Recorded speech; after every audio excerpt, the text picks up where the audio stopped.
Então, um salve para todos os nossos ouvintes, seja bem-vindo mais uma vez à Destilaria Mental, tá certo? Estou aqui com meu bom amigo doutor. Doutor é o cacete, eu não tenho doutorado. João Gabriel Lievre, sejam bem-vindos. Saudações a todos, saudações Fábio. Saudações, Gabriel.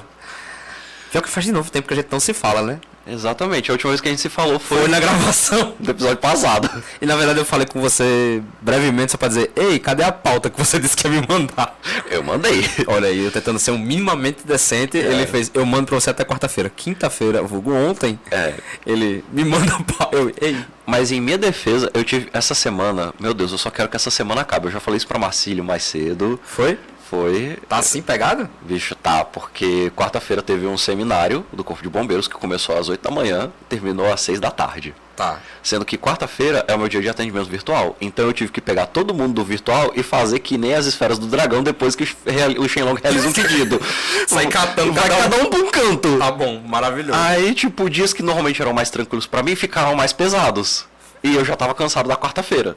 E aí na quinta-feira eu tive... Esgotamento do ego. Calma. Na quinta-feira eu tive uma palestra. Eu vi. Foi com a Câmara, né, de Vereadores? Na Câmara dos Vereadores daqui de Natal. E sendo que eu fui fazer a apresentação de slides para essa palestra quinta-feira, 6 horas da manhã. Parabéns! Tá ficando importante, hein? Olha que o podcast nem saiu ainda. Pois é, né? Mas então, gente, vamos ao episódio, né? Mitos da psicologia. A gente spoilou isso no episódio passado. O desgraçado se preparou. Eu tô quase puto, porque normalmente eu consigo pegar ele com alguma pergunta que ele faz: eu não sei, você é um desgraçado por isso, eu te passei uma pauta. Eu fiz: dane-se. Mas dessa vez ele se preparou e não tá na pauta, tá? Eu iria fazer a pergunta, mas não tava na pauta. Pois é. Mas vamos começar primeiro falando um pouquinho sobre a questão da figura do psicólogo, né? Que as pessoas têm alguns mitos em relação à figura dos psicólogos. Eu não vou nem entrar ainda na questão mais bagunçada da coisa, mas sobre terapeutas, os mitos que a gente tem, assim, que eu lembro agora de cabeça, é a galera achar que terapeuta, psicólogo é tipo de série. O cara fazendo microanálises em detalhes e notando padrões de comportamento. Olha, tem algumas séries que elas são até bem precisas na questão da análise. Aham. Gente, quando eu falar que análise, eu não estou me referindo à psicanálise necessariamente. Eu estou falando de analisar o cliente, ou de processo terapêutico, ou enfim. Eu só lembrei da terapeuta de Lúcifer por algum motivo e claramente não é uma boa referência.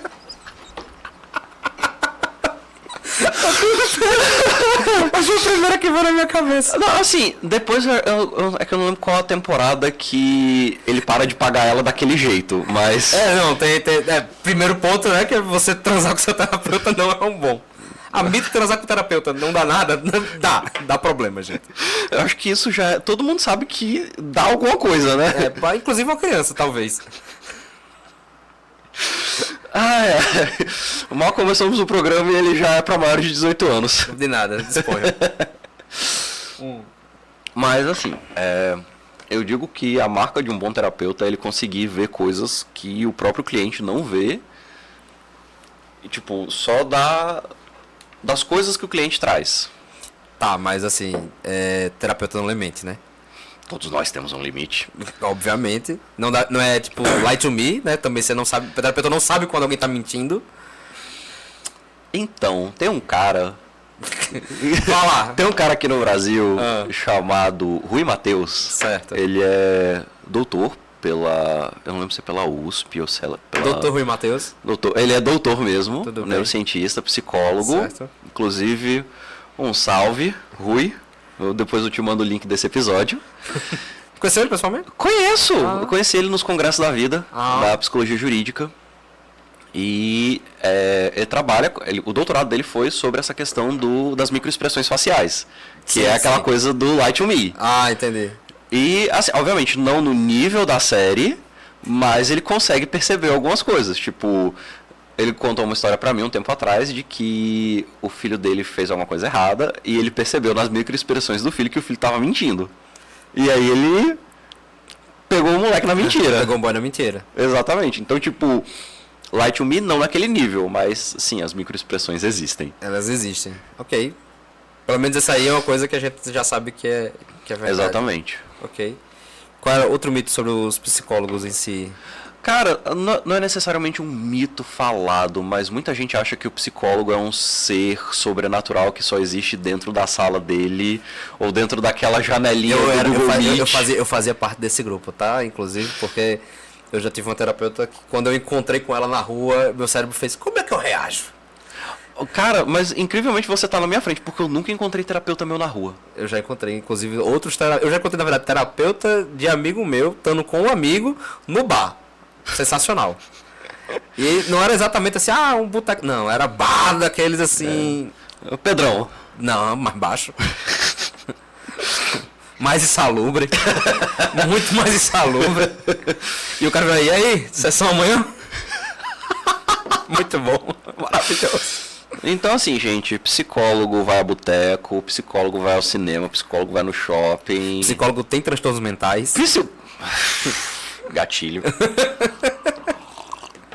Sim. Gatilho. Mas psicólogos são pessoas normais, eles têm problemas, eles não vão ser isentos disso. Exatamente. Também entra naquela que algumas pessoas falam que sei lá, você às vezes procura um terapeuta que pensa, ele já passou por isso, ou só pessoas que passaram pelo mesmo problema que eu vão entender. Não. Bullshit? Bullshit? Assim, se o psicólogo passou pelo que você já passou, obviamente ajuda na questão da empatia e da compaixão. É justamente, inclusive, tá no primeiro episódio, na primeira temporada da gente, que eu achei maravilhoso. Pessoas, a gente não compra empatia. Empatia é uma coisa que você não compra. Mas você consegue comprar compaixão. Eu achei isso maravilhoso. Só que aí, tipo, meio que a sua fala não faz tanta provocação, porque, tipo, ninguém... mas empatia já não é comprada naturalmente. Gente, então, vai ouvir lá o episódio da primeira temporada que a gente fala... Vai falar sobre empatia, a gente explica melhor sobre isso. Que a gente fala sobre empatia e compaixão. E eu já adianto, o psicólogo não tem que ter empatia. Mas ele tem que ter compaixão. Exatamente. Sim. Psicólogos, que mais a gente tem assim que você tá com a pauta no seu celular. O meu celular tá aqui aberto na pauta, justamente por isso. Mas aí o meu tava bloqueado.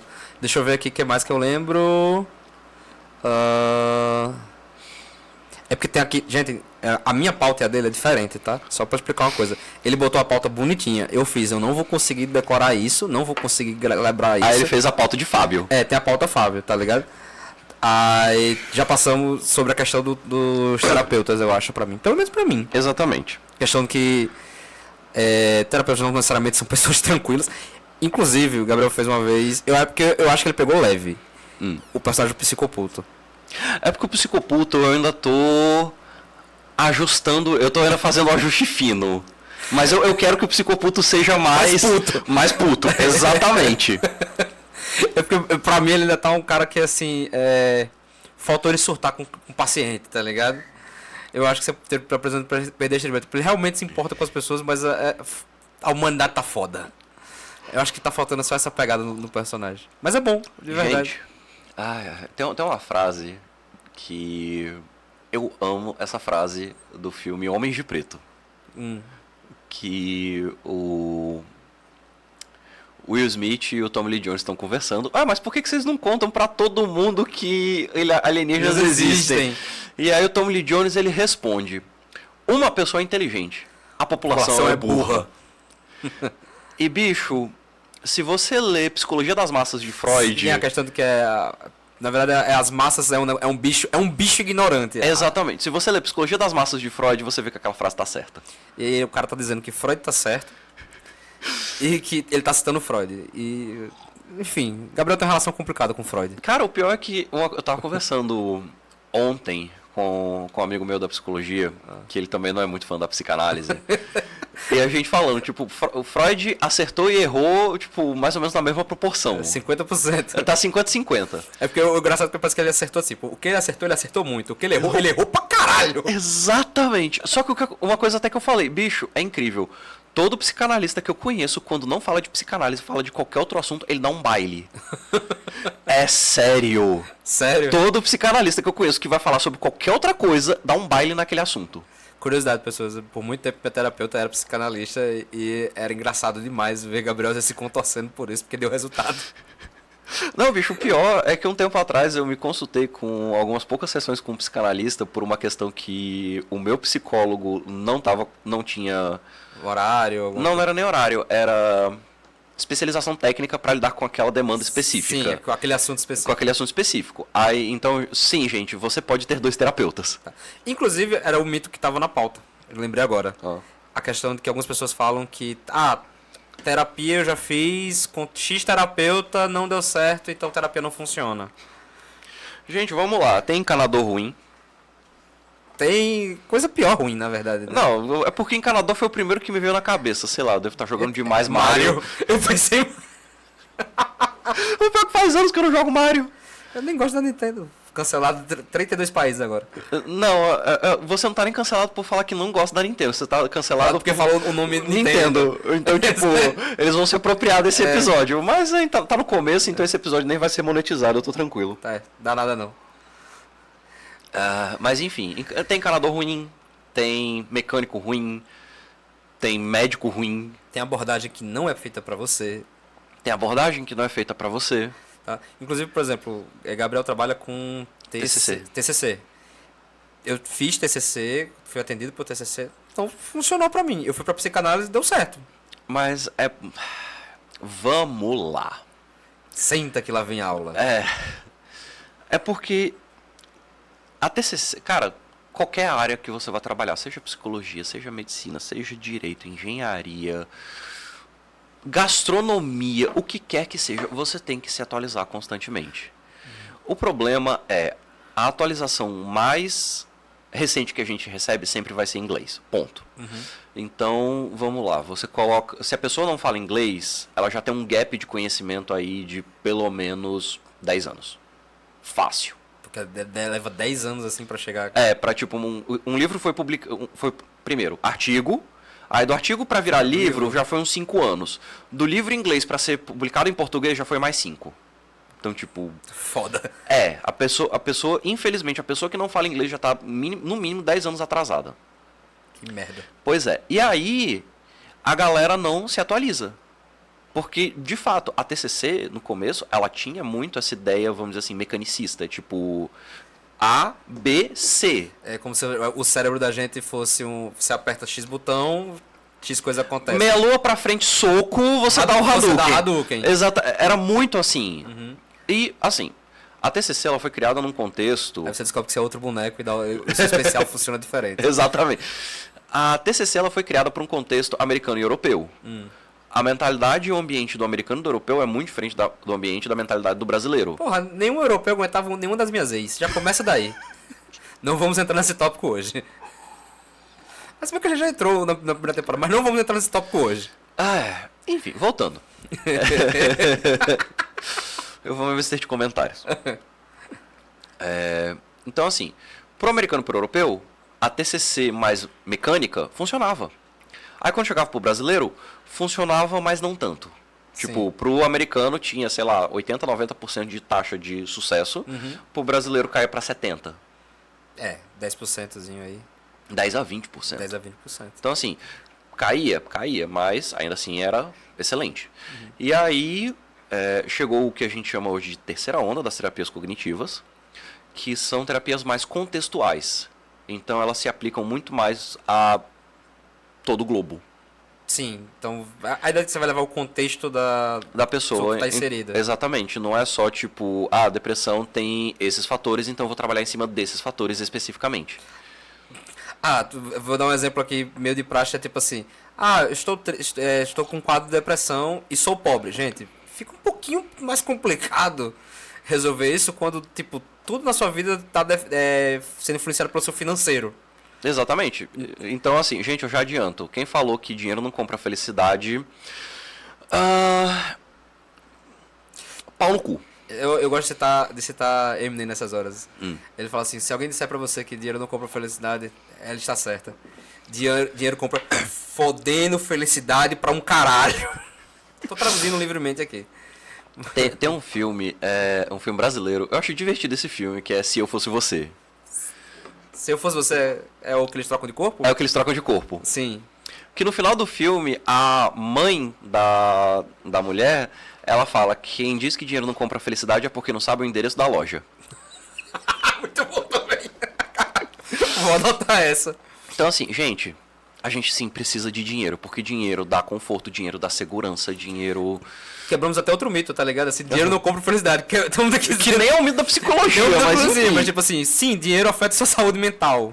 Exatamente, então tipo... Então tá fudido de grana, quebrado, devendo, faz mal pra cabeça. Exatamente. Tá? Seguindo essa lógica também a questão de que, terapia é pra gente de mente fraca, terapia é coisa... Calma, não revira tanto olho que a gente precisa de você ainda aqui. A última vez que ele fez isso, ele ficou 3 minutos pra conseguir o olho voltar pro lugar. É porque eu falhei no meu teste de constituição pra ver o quanto eu conseguia virar os olhos sem deslocar a rotina. Deslocar o globo ocular. Isso aí, enfim. Enfim. Gente, vamos lá. Terapia é pra quem quer resolver um problema. Ponto. A questão que... porque na minha época eu não precisava de terapia. Não, cara pálida, você não precisava de terapia. Porém, você se afogava no álcool. Relações abusivas. Exatamente. Então, tipo, o problema sempre teve aí. A diferença é que agora a gente tem, primeiro, noção do problema. E segundo, a gente tá enfrentando o problema e não só fugindo pro álcool. Na verdade, eu vou até botar de outra forma. A gente tava conversando já conversou várias vezes sobre isso. Mas pra psicologia, você tem um problema de saúde mental se isso te causa... Alguma coisa te causa sofrimento. Prejuízo, né? Então... Mas, assim, parênteses. Transtorno mental não necessariamente vai trazer prejuízo para o indivíduo. Sim. Vai trazer prejuízo para as pessoas ao redor dele. Sim, não. Tudo bem, mas era esse o ponto que eu também ia chegar. Que é tipo assim, você pode até estar se sentindo bem, confortável e tal, mas a sua saúde mental pode não estar bem e você não está se relacionando bem com as pessoas. Você tem um padrão de comportamento tóxico. Exato. Então, a terapia, inclusive, talvez faça você enxergar e melhorar isso. Porque se você não se relaciona bem com as pessoas, porque em N fatores, você vai ter um prejuízo. Exato. Assim, por exemplo, 2 casos clássicos que o prejuízo é para os outros e não para si mesmo. Psicopata. Antissocial. Foi mal, eu falo a língua antiga ainda. Antissocial e narcisista. O prejuízo maior é para os outros. Tanto que a maior parte dos narcisistas que buscam tratamento não estão buscando por si. Estão buscando porque, sei lá, a esposa falou, ou você busca ajuda ou eu peço divórcio. E milagrosamente ele escutou a esposa uma vez na vida. Exatamente. E bicho, dá resultado. Então, o prejuízo não necessariamente é só para o indivíduo, às vezes é para outra pessoa também. Sim. Outra coisa já em relação a transtornos, próximo mito, eu tomo remédio, já faço medicação, não preciso fazer terapia. Gente, vamos lá. Tá lá a criança retalinada assim, trincadona. Não, pô. O pior é que na época da faculdade já teve gente que me ofereceu Ritalina. Bicho, não, obrigado. Meu cérebro já é acelerado demais sem Ritalina, eu não preciso disso. Às vezes eu penso em... Caralho, eu vou falar isso no episódio do Foda-se. Às vezes eu penso que, tipo assim, eu tomaria nem pra fazer... será que eu melhoraria pra estudar? Não, gente, eu tomaria simplesmente pra ver como é que é. Pra ver um barato. Pra ver se dá barato. E é por isso que você é o leigo e eu sou o profissional. É por isso que eu sou divertido. Pelo menos na gravação. A liberdade de poder falar atrocidades é maravilhosa. Eu tô literalmente aquele meme. He has a point. Let him cook. Let him cook. Eu posso não concordar com seus métodos, mas eu não posso questionar seus resultados. Disponha. Mas sim. Mas enfim, medicamento versus terapia. Cara, primeiro de tudo. Gente, se você tá com um problema de insônia, por favor, não tome remédio pra dormir logo de primeira e sem acompanhamento médico. Não caia naquele papo de que, tipo, Ah, você não está conseguindo dormir? Toma aqui um negocinho. E aquele amigo te passa um... Tô tentando lembrar, mas um Rivotril mais clássico. Passa um Rivotril, passa um Clonazepam. E, enfim, você apaga, porque, bicho... Zolpidem dá uma lombra pesadíssima, gente. Gente, existem protocolos em terapia que a gente pode ajudar a pessoa a dormir. Inclusive, eu já apliquei esses protocolos na minha própria vida e eu vi resultados. Tipo, resultados assim, em coisa da primeira semana. Então... E assim, é porque o que acontece? O medicamento atua de uma forma no cérebro e a terapia atua de outra. Vamos lá. Tem uma eu acho que pelo menos assim, nessa parte de pra dormir, eu acho que o medicamento ele funciona como botar o carro pra pegar na força. Funciona! Mas se você ficar fazendo o tempo todo, vai dar problema. Não, o problema já tem. Vai piorar. Exatamente. Então, assim, tem uma analogia que eu uso com meus clientes para explicar como é que funciona a criação de um hábito. E eu criei essa teoria antes mesmo de começar a estudar neurociências. Quando eu comecei a estudar neurociências, eu vi que essa analogia está muito precisa. Qual é? Vamos lá. Imagina que o seu cérebro é uma floresta. E conforme você vai criar... Acabei de lembrar de outras coisas aqui. A gente usava na primeira temporada a analogia de que o cérebro é uma casa. Caraca, o pior é que eu não lembrava dessa analogia, mas é verdade. O problema é que de algumas casas a fiação tá toda trocada Sim, e por algum motivo você aperta o interruptor e sobe fogo na privada. Mas enfim. Mas beleza, vamos lá. A analogia do cérebro é uma floresta. Basicamente, quando você quer começar a criar um hábito novo, imagina uma floresta e a primeira vez que você vai fazer esse hábito, você está literalmente sendo um desbravador. Você está explorando uma nova rota. Você está explorando uma nova rota. Então, tipo, a primeira vez vai ser trabalhoso, vai ser desconfortável e vai ser chato. Ponto. Só que, quando você faz a segunda vez, o caminho já está limpo. Quando você faz a terceira vez, já está começando a fazer uma trilha. E assim, sucessivamente, ao ponto de que, quanto mais você faz, a trilha vira uma estrada de chão, a estrada de chão vira uma estrada... Até o ponto que você transforma aquilo numa fucking rodovia de 3 faixas indo e voltando. Exatamente. Ok. E aí o que acontece? Isso a gente chama de neuroplasticidade. Que é basicamente quando você começa a fazer um hábito, os seus neurônios vão liberar neurotransmissores na sua cabeça. E conforme você vai fortalecendo aquele hábito, esses neurotransmissores vão criando novos canais no neurônio para que fique mais fácil você fazer aquilo. Fazer aquilo, exatamente. Certo. Isso é, basicamente, bem resumidamente, a neurociência do hábito. Sim. Só que o que acontece? O medicamento... Só para fazer umas coisas. Isso é tão forte, gente, que é isso aí... Minha mãe, ela tem um lado do corpo paralisado devido a um AVC. Pra quem não sabe. E a coisa que é...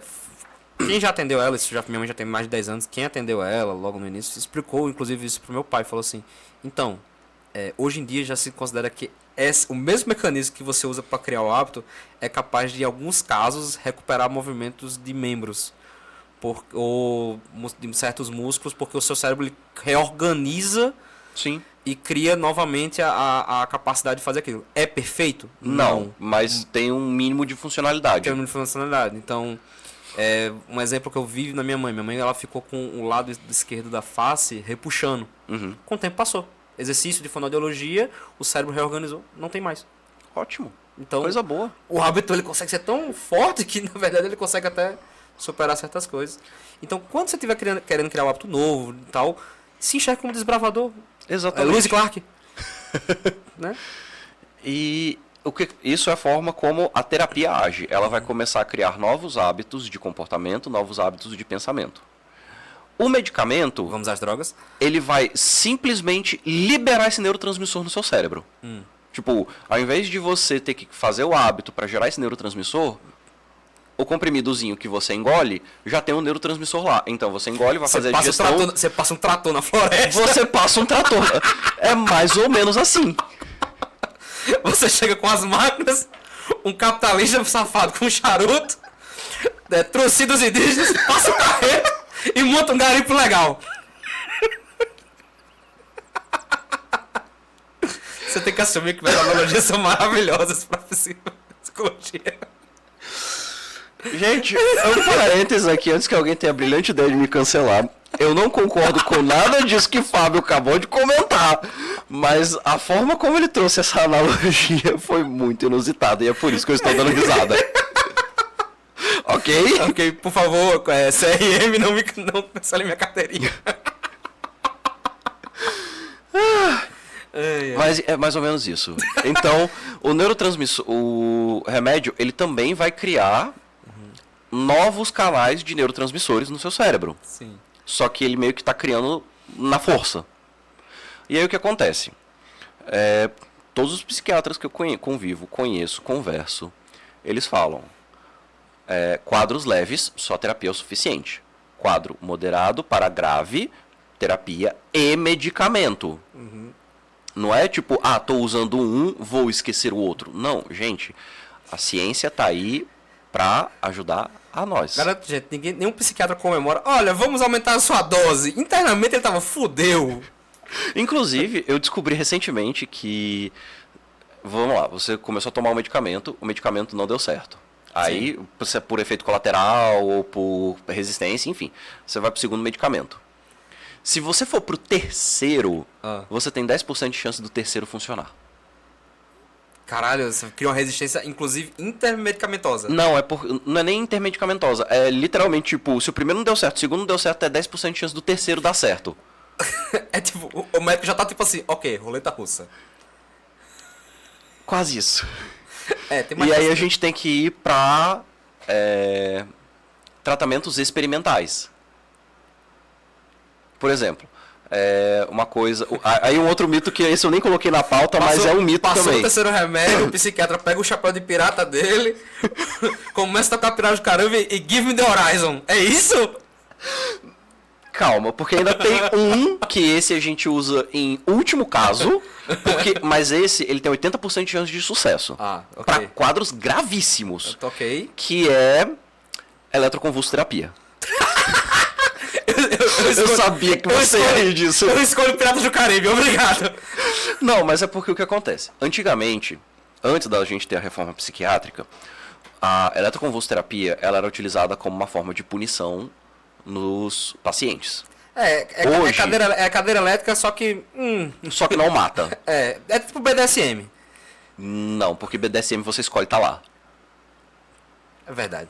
Mas enfim, hoje a eletroconvulsoterapia, primeiro de tudo, você tá dopado, você tá anestesiado. Você tá... É ilegal você fazer eletroconvulsoterapia numa pessoa que não esteja anestesiada. Certo. É ilegal. Ok. Então, tipo...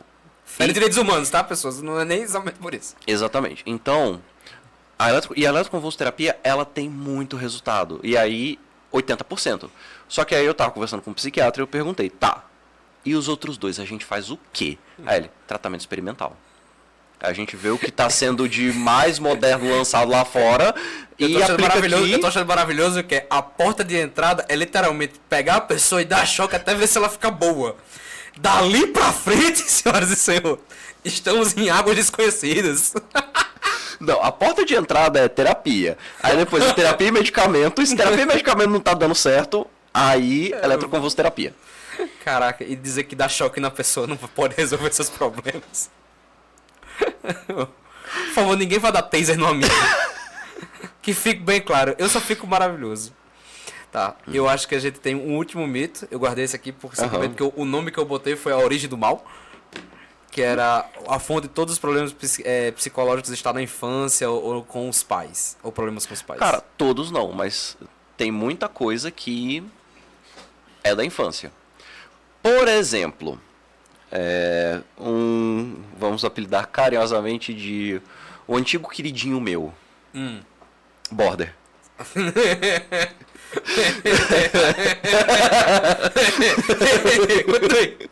Muito bem. Assim, tem muita gente já... tem muita gente das pesquisas e tudo, muitos cientistas, neurocientistas, psicólogos, doutores, etc., que já estão começando a levantar a hipótese que o border pode sim ter origem em mommy issues. Agora, sabe qual que é o pior? Quer dizer que o Mami Issues, além de criar psicopatas, tá criando borders? Cara, vamos lá. Isso é uma teoria avançadíssima que a gente tem aqui, depois a gente conversa sobre isso. O pior é que, mano, das bordas que eu conheci, checks out. Confere. Confere, né? Confere. E, bicho, vamos lá. Eu tenho 3 conhecidas bordas de cabeça. Sim. 3 pessoas que eu convivi mais próximo e tudo mais. As 3 têm mommy issues. Pesados, inclusive. Pesadíssimos. Imaginei. Aí, tipo, ok, não é porque as 3 que eu conheço que tem borderline. Que é um fato consumado. Que é um fato consumado, porque, tipo, eu só conheço 3, e dessas 3, beleza, 100%, mas aí a gente entra num problema de amostragem. Sim. Quanto menor a amostragem, mais chance de dar erro. Porque mais imprecisa. Exatamente. Estatística. Vamos supor que, sei lá, a prevalência de borders que tem mommy issues seja de 30%. Então, 3 de 10? Eu só dei sorte de conhecer as 3 de 10. Só conhecer essas 3 de 10. As próximas 7 que você for conhecer, não tem. Exato. Então, e é uma coisa ainda que tá sendo estudada, mas, sim, tipo, pelo menos do que eu vejo, checks out. Pelo menos, então sabemos que borderline, a origem do mal é... Ai, meu Deus, Fábio. Os benefícios de não ser um terapeuta, é maravilhoso. Não, o meu problema não é você não ser um terapeuta, o meu problema é o pessoal cancelar o programa por sua causa. Mas enfim. A gente tá fazendo serviço à sociedade por um lado, tá ensinando as pessoas alguma coisa. Então, assim, Espera chegar na parte do transtorno do chute da boca da criança. Mas assim, tem muita coisa que pode vir da infância. Por exemplo, eu tenho pra mim que o maior transtorno mental ou vai ser uma coisa que, tipo, assim, o maior transtorno mental dos próximos 10, 20 anos não vai ser uma coisa que a gente já tem no DSM. Uhum. Ou talvez é uma coisa que tem no DSM, mas que, tipo, a prevalência é baixíssima. Você tá ligado que tem um transtorno envolvendo isso aqui hoje em dia já, né? Que tá em estudo. É esse mesmo. Exatamente. Porque, bicho, a quantidade de pais que deixam o filho com isso aqui. Uhum. Toda vez que eu vejo uma criança com o celular na mão, eu tenho vontade de dar uma surra em quem largou o celular na mão dessa criança. Porque, bicho, vamos lá. Isso aqui já é difícil da gente manter o nosso controle inibitório como adulto. Criança não tem controle inibitório, ponto.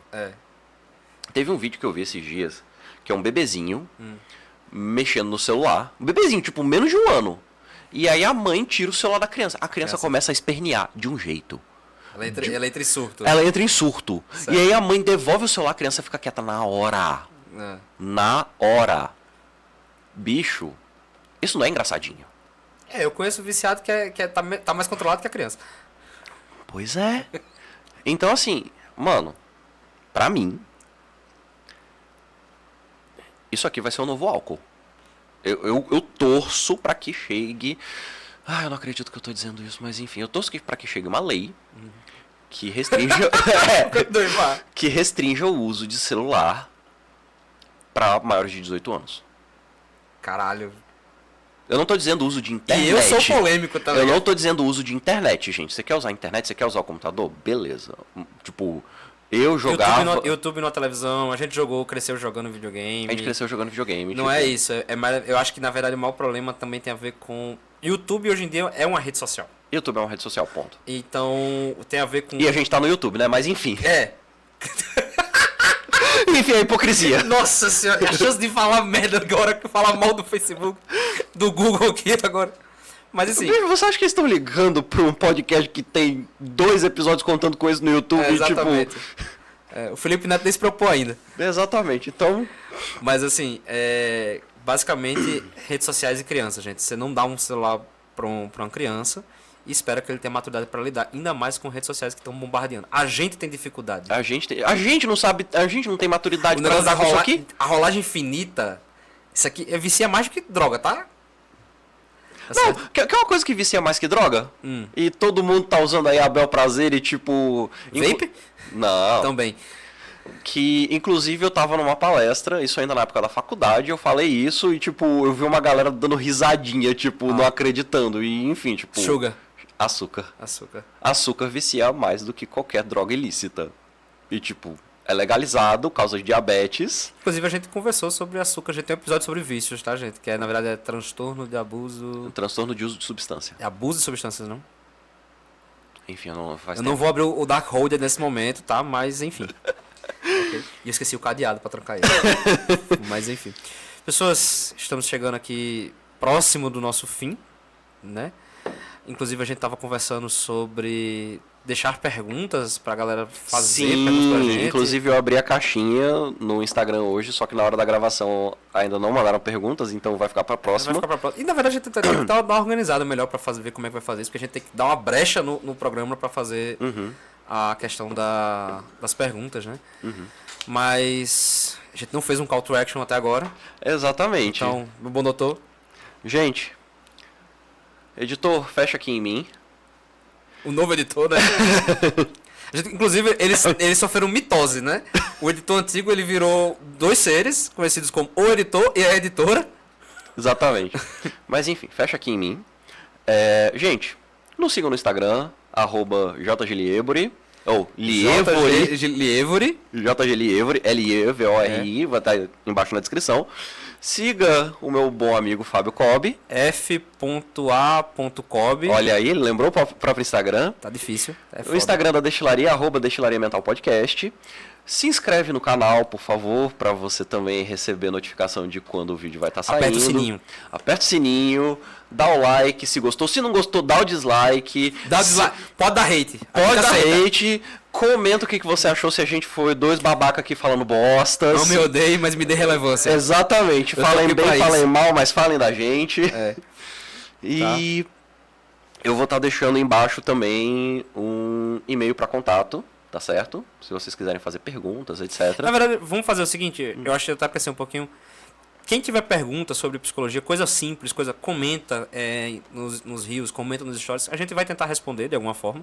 No caso, ele vai tentar responder as coisas sérias, as coisas...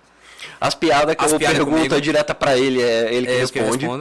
Mas quem tiver realmente alguma coisa assim que, tipo, acha importante abrir e tal, quer... Não manda na DM, não. A gente tem um e-mail, é o destilariamental@gmail. Eu não lembro, não é esse o e-mail, é porque faz tempo que eu não abro o e-mail do Destilaria. Mas a gente tem um e-mail, eu disponibilizo o Gmail e a galera manda pra gente. Eu vou colocar na descrição do vídeo o nosso e-mail certinho, tá? Aí você pode entrar em contato lá. Até porque eu acho que fica um negócio assim mais discreto e tal, tipo, o e-mail eu acho que é muito mais difícil a gente conseguir identificar quem é a pessoa do que qualquer coisa. Uma caixinha. Uma caixinha e tal. Mas enfim. É isso. Inclusive agradecer ao parceiro, né? Exatamente. Certo. A Rádio NPC, que é a nossa patrocinadora, né? Que a gente devia ter falado deles no começo e não no final. No final. Mas enfim, estamos falando pelo menos. Prometo que no próximo episódio a gente abre falando deles também. Exatamente. Eles que dão estrutura, estúdio, fornecem o editor, né? Então, obrigado, Rádio NPC, de verdade. Que a gente conseguiu voltar graças a vocês. E algo mais? Vejo vocês na próxima semana. That's all, folks.